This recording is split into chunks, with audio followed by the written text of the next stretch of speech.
Baik, dalam seharian kita perlukan paling minimum 3 suplemen yang ramai orang tak sedar. Dia sebenarnya tak cukup, confirm hampir 70% daripada kita tak cukup vitamin D3, K2, satu lagi tak cukup omega 3 dan last sekali multivitamin lah.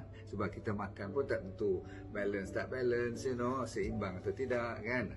Jadi tuan-tuan sekalian, nombor 1 namanya Sacha Inchi Oil. Dalamnya memang ada omega 3, omega 6, omega 9 yang bagus untuk lawan inflammation.